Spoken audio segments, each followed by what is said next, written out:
Just one station, a tough takedown for a couple of hunters on the prowl for pythons in South Florida.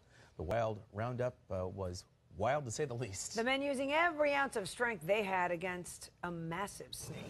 7's Jeff Lennox is live in the Newsplex with this exclusive. Jeff? Guys, you see the size of that thing? It was huge, and it was not an easy battle, but after catching a glimpse of that giant snake, they were not going to let it get away.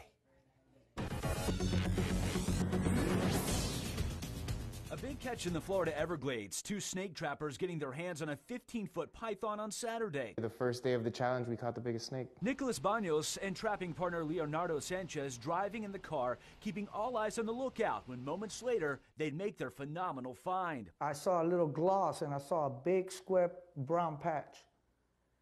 And automatically I knew what it was. He goes, python, python.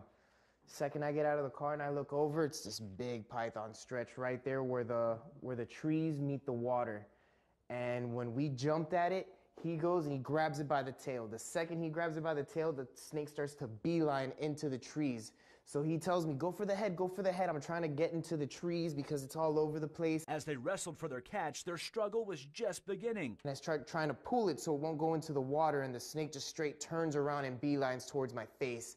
And that's when he came in and he jumped from behind and he grabbed it by the head and he even got nipped a couple times. Minutes later, they were finally able to get their grasp and get that snake into a massive bag and throw it in the back of their van. It's all part of the Python Challenge to help protect the Everglades. 25 people selected and commissioned by the South Florida Water Management District to kill Burmese pythons over a 60-day period.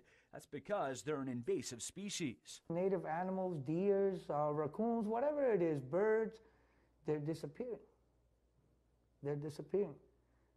And it's because of the python. The goal of the challenge to get rid of as many pythons as they can. But they were decimating the environment. I figured, hey, if I can get a couple, it'd be a great adventure and be able to help the environment. But for those 2 men, it wasn't all satisfying. Well, we don't hunt for sport. We're not hunting to kill. We hunt to remove, you know, catch and remove.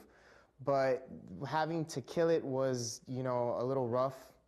For us, we've never really had to do that before, so it was a satisfying feeling, but it was also a feeling of, you know, a little bit of heartbreak. Look at that. Leave that to the experts. The python weighed in at 144 pounds. Live in the Plex, Jeff Lennox, 7 News.